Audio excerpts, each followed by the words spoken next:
Kami ingatkan kembali Anda masih bisa berpartisipasi di telepon interaktif kami di 021391 di 5201 dan juga ada WhatsApp interaktif kami di 0812 di 1398 di 3749. Saat ini kami sudah terhubung melalui Zoom dengan Bapak Hendra Martono selaku CEO dan founder dari Arah Hunter. Kita akan langsung sapa saja. Pak Hendra, selamat sore. Apa kabar, Pak? Good pagi, selamat morning. Mari berbagi agar hidup tidak kering. Terima kasih Pak Hendra sudah meluangkan waktu di IDX Channel. Pak Hendra, saya cukup surprise ini di sepanjang perdagangan hari ini. Pelemahan yang terjadi untuk indeks harga saham gabungan ini tidak cukup signifikan, Pak, di 0,12%. Bahkan level 68 ini kembali ditutup di perdagangan di sesi kedua. Secara dari eksternal, ini dari sisi sentimennya cukup berat. Inflasi Amerika Serikat tercatat tinggi dan peluang The Fed untuk menaikkan suku bunga dari sisi konsensus ini semakin besar di Maret di bulan depan. Bagaimana Anda melihat respon dari para investor di sepanjang perdagangan hari ini? Ya, kalau kita melihat bahwa sepanjang pekan ini sebenarnya mulai dari bulan pada saat itu mulai dari bulan Januari akhir pun itu sudah terlihat gejala-gejala bahwa sebenarnya sudah mulai sideways. Dan kemudian pada saat itu ketika di hari pertama pun ketika IHSG, saya sudah mengatakan pada beberapa teman bahwa ini loh kemungkinan bahwa IHSG ini ada kemungkinan akan terjadi semacam yang saya katakan ada semacam tahanan. Nah, ketika tahanan tersebut naik, nah ini sudah terjadi semua. Sekarang ceritanya sudah terjadi dan ketika ini sudah pada puncaknya sudah all time high, ya sudah kalau terjadi yang namanya terjadi terkoreksi itu sangat wajar banget. Nah, kalau kita lihat ini masih dari bulan November sampai sekitar 28 Januari ini kan sideways. Nah, kalau sideways kemudian breakout top box seperti ini, maka potensinya masih atas. Jadi dan hari ini pun tadi sempat tertekan ke bawah, kemudian low-nya sampai di 6774, sekarang dia menuju lagi close-nya di 6816, ini masih bagus, Dave. Jadi kemungkinan besar ya tahanannya sekarang ini adalah yang top box-nya 6726, yang pada saat itu pada sekitar tanggal 28 Januari itu menjadi resistennya, maka sekarang ini akan menjadi yang saya sebut namanya menjadi support-nya. Kayak begitu. Baik, Pak Hendra, yang menarik adalah di tengah penguatan indeks harga saham gabungan dalam beberapa waktu terakhir, kemudian menembus all-time high-nya ini beberapa kali di beberapa hari perdagangan terakhir juga ini. Asing cukup gencar masuk ke Indonesia. Bagaimana Anda melihat posisi ini? Sementara dari sisi sentimen dari global ini tampaknya kurang mendukung. Apa yang menyebabkan Indonesia masih dibanjiri asing sampai sejauh ini? Apakah dari sisi fundamentalkah ataupun di sisi lain ini momentum pembagian dividen dengan harapan ini dividen yang dibagikan oleh emiten-emiten yang mencatatkan kinerja yang cukup bagus di 2021 ini cukup besar, Pak? Nah, pertama-tama kalau kita lihat bahwa kalau yang dari market Amerika sudah semakin tertekan, maka biasanya para fund manager itu nggak akan terus-menerus kalau sudah tahu market Amerika lagi tertekan, mereka juga harus mengalihkan sebagian. Yang mereka harus mengalihkan itu misalnya katakanlah kepada portofolio yang lebih menurut mereka lebih bagus. Nah, salah satu kelebihannya kita sebagai di Indonesia itu adalah tidak lain dan tidak bukan adalah kita punya banyak komoditi. Dan kita tahu seperti komoditi seperti nikel, kemudian komoditi seperti CPO dan sebagainya, itu yang masih akan diburu. Jadi kemungkinan besar, ya seperti yang saya katakan dari awal, itu masih kita ini ada kemungkinan loh, masih ada kemungkinan walaupun mungkin nggak bisa sampai yang kalau IHSG itu perkiraan saya, di target saya pertama itu adalah 68-nya 3 kali 6888, target saya kedua kalau misalnya tercapai itu adalah 6999. Nah, kalau ketiga tercapai di atasnya 6999 tersebut, maka adalah 7234. Nah, ini sementara ini banyak asing yang akan masuk ke Indonesia karena apa? Ya, ini akan mencari sesuatu yang mencari sesuatu yang untuk sebagai tambalannya. Karena kalau mereka sudah tahu nih kalau di market Amerika misalnya lagi tightening, kemudian mereka juga lagi susah untuk mendapatkan gain, ya mereka cari pasarnya di sini. Dan di Indonesia menurut saya masih banyak kesempatan untuk hal itu.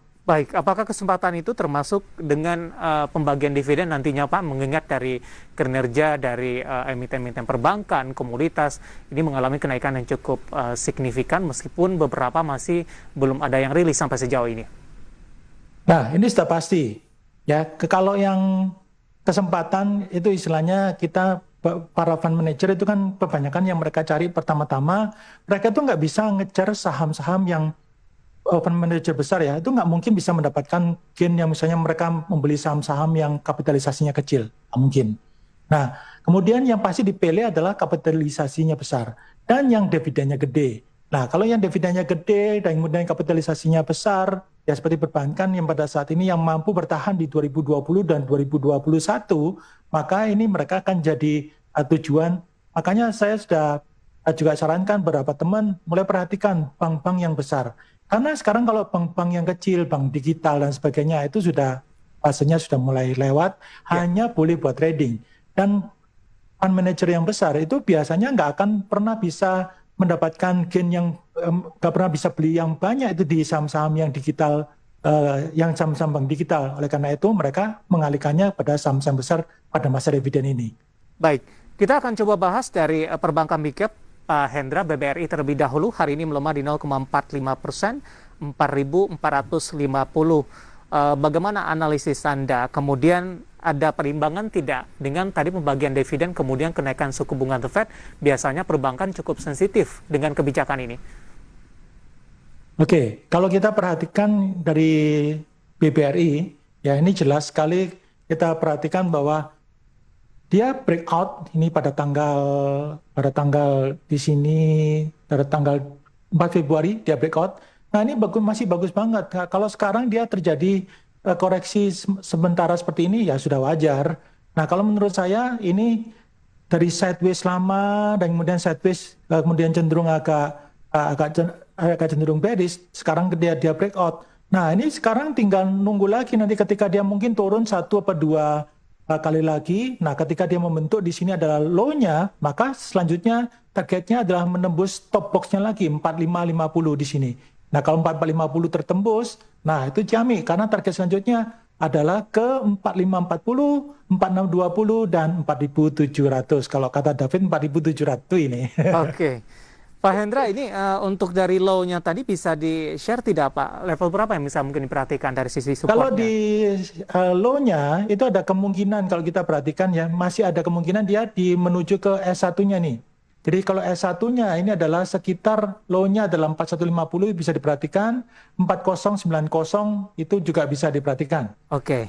Nah, jadi kalau misalnya, tapi kalau tembus di bawahnya 4090, saran saya jangan langsung buru-buru beli dulu. Nah, ini Anda ingat ini berarti ada kemungkinan dia memang menuju ke low-nya di sana, tapi kalau begitu dia sudah mulai membal lagi, itu baru boleh beli. Tapi kalau sementara dia posisinya masih mau menuju ke bawah, lagi ke bawah begini, ya jangan buru-buru untuk langsung beli ya. Oke. Gitu. Baik. Apakah strateginya juga sama untuk beberapa perbankan big cap lainnya, Pak? BBCA, BBNI, dan juga BMRI? Ya, kalau kita lihat dari BBCA juga sama. Ya, jadi ini kemungkinan besar kalau kita lihat BBCA, kita perhatikan, kalau BBCA lebih sideways ya sekarang. Yeah. Kalau BBCA potensinya ada kemungkinan, kalau kita lihat ini ada kemungkinan dia akan masih menuju ke high-nya, ke all time high-nya lagi, yaitu masih ada kemungkinan besar ke sana. Nah, tapi kalau BCA ini cenderung sifatnya memang agak nggak terlalu fluktuatif ya. Dan biasanya banyak sekali fund manager yang buy BBCA ini karena apa? Karena mereka dalam tanda kutip harus beli saham ini. Oke. Yaitu saham menunjang. Nah, saham seperti kalau Bank Mandiri juga sama. Ini sifatnya kalau Bank Mandiri ini juga kurang lebih persis dengan BBRI. Nah, ini kalau Bank Mandiri ini enaknya nih buat trading memang. Jadi benar-benar kalau kita perhatikan, tapi selama dia sideways ya seperti 21 Oktober sampai di 19 Januari, ya itu ketika dia sideways ya kita biarin aja. Tapi begitu dia break yang pada tanggal sekitar di sini nih tanggal 21 Januari, ya ketika dia break, wah ini bagus. Nah, besoknya ternyata memang dia turun sedikit 1-2 kemudian break lagi. Ini keren.